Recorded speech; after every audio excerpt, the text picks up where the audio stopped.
Spoiler alert, 15 minutes from now, you're going to know the final score of every remaining NFL Week 3 game, best player props, even a survivor pick for you.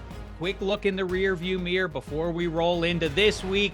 I was 6-8-1 last week. That makes me 15-14-1 on the season. Kevin Hench, even worse, 5-9-1. Same record as me on the season, 15-4-1. Spaghetti, 1-13-1.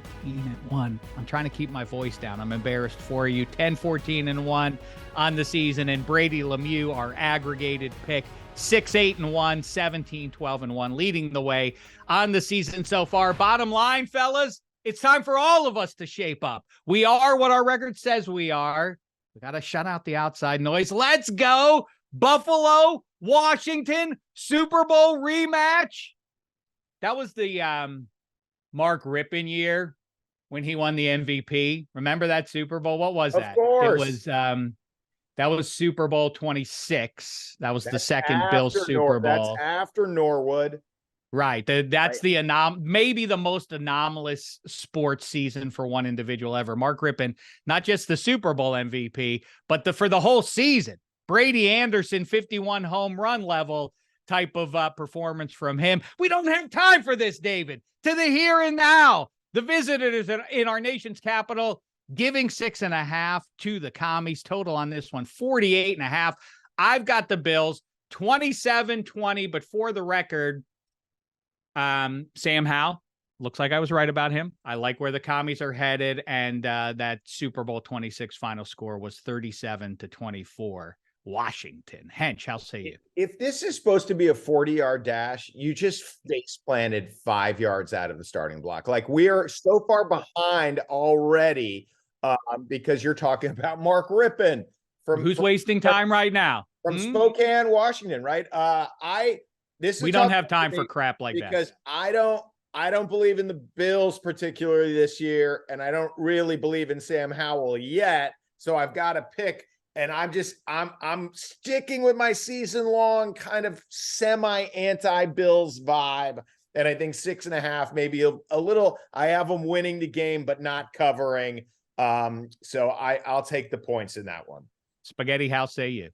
Well, I'm going to go Buffalo in this game. AFC Player of the Week, Josh Allen. He's back in form. I trust him in this one. But my prop bet check, you were just talking about Sam Howell, 299 yards led in the air last week versus Denver. He's at 220.5 this game. I like him on over, 1 because of the game script, 2 because he does a great deep ball, and I think they'll be chasing Buffalo. So Howell over, it's -117.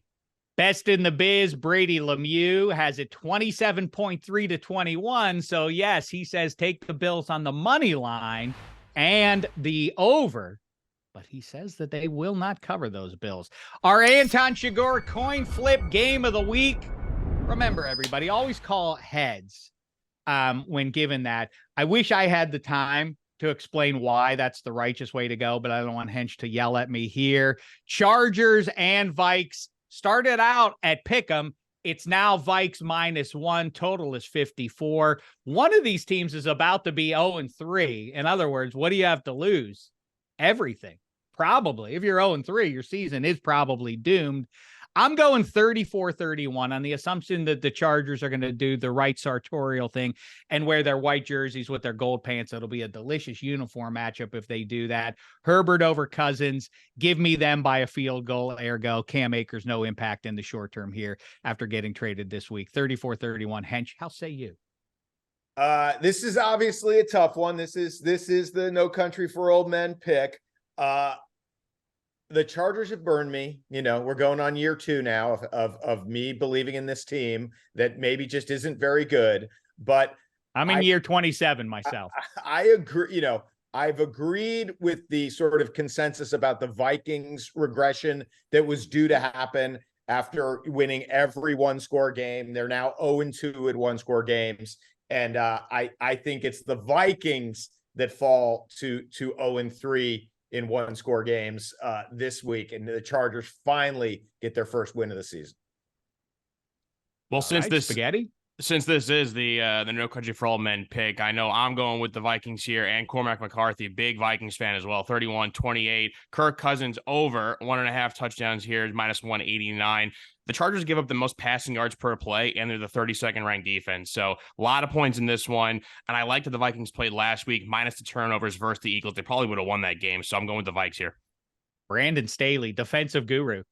That Jefferson fumble, like it was such a crazy fumble because it's not the hit and it's not the extension. He just coughs the ball up at the 2-inch line. That was the game.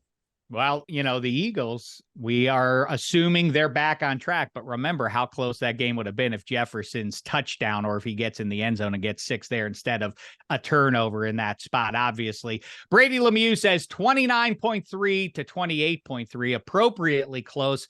He's taking the visitors, so bet the Chargers on the money line, says our pal Lemieux. Saints, Packers at home, laying 2, total on this one, 42.5. And, it occurs to me that when you first think of the Saints, I think you think about, obviously, Drew Brees and Sean Payton, but even Bobby Hebert slinging the ball around the field, perhaps even Archie Manning. But, of course, they also had that era with, what were they called? The Dome Patrol, that linebacking core. What I'm getting at is that they also can play rugged defense and turn games ugly. 2 games in, that's exactly what they've done.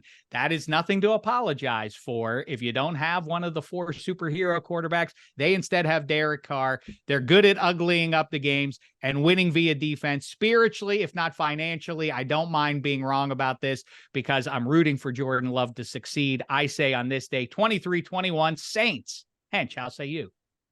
I was more impressed by the Packers in defeat last weekend than I was by the Saints in victory. I just felt like Derek Carr is Derek Carr. We've seen his ceiling. We've been at his ceiling for years and years and years. And Jordan Love's ceiling is still on the rise. I like the Packers to win that game 24-16. Spaghetti.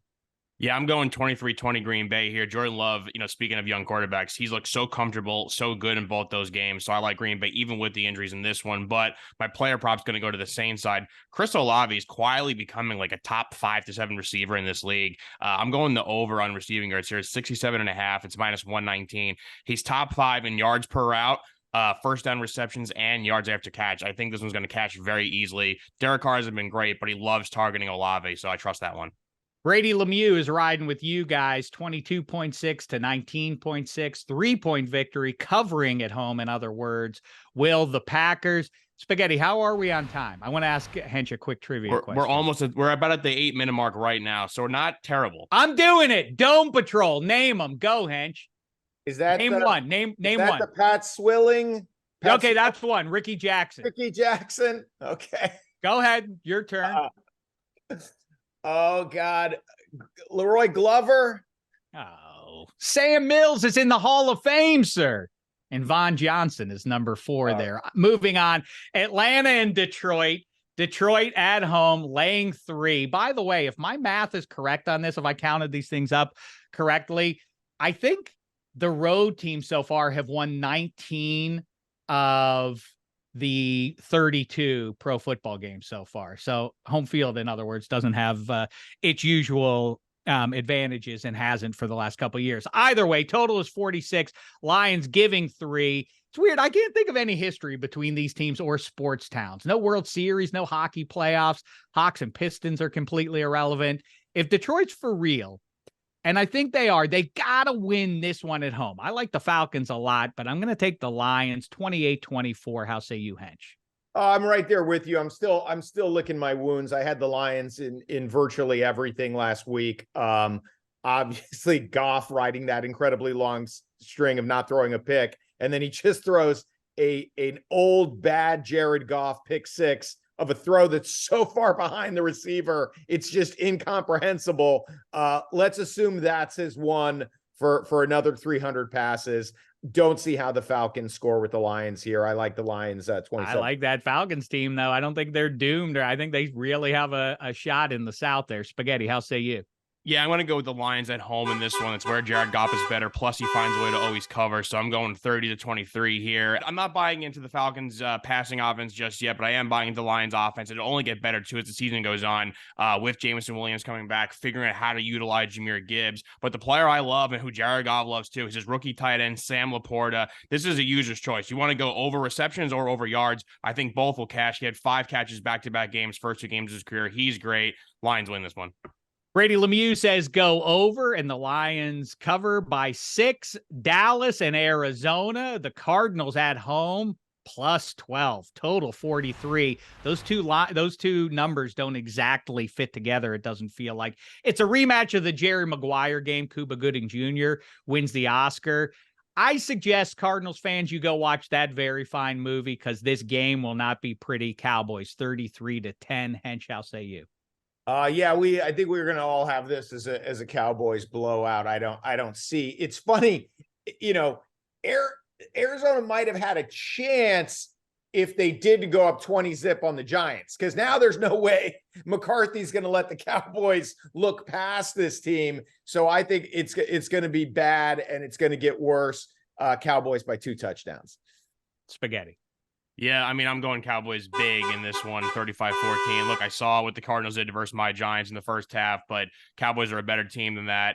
But however, I am going to go with the player prop on the Arizona side here. James Conner's having a nice season for them, had a great game versus the Giants. And if there is one tiny weakness for this Cowboys defense, it is when you run at them. I like James Conner going over 54.5 rushing yards as minus 119. I think if there is a path to victory for the Cardinals, it's probably through James Conner. Brady Lemieux agrees. Blowout for the Cowboys. Game goes over.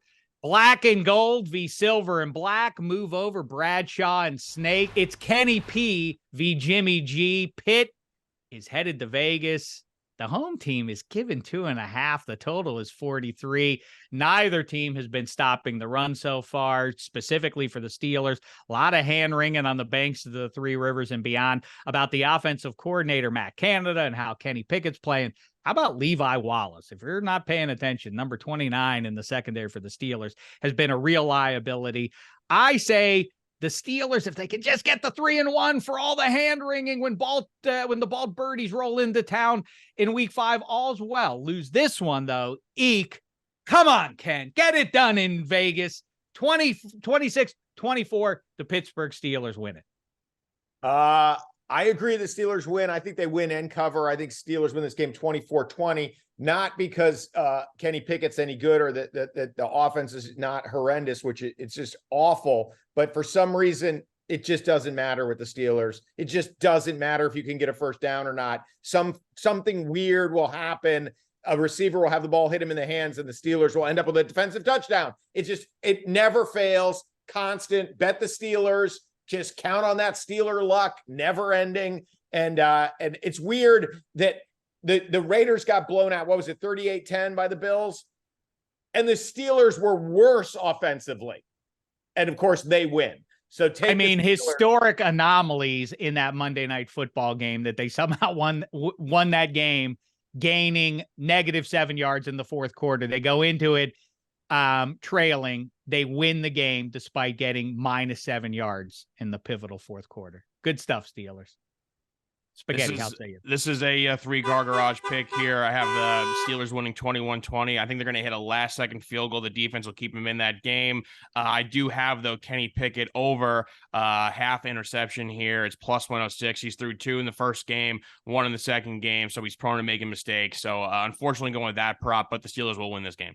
All right, Brady Lemieux obviously is going to agree with us here now that Hench has clarified that if all 3 of us pick in one direction, he's going to agree with us because he is our aggregated pick after all. We have here the Steelers by a little over 2 winning this game in Vegas.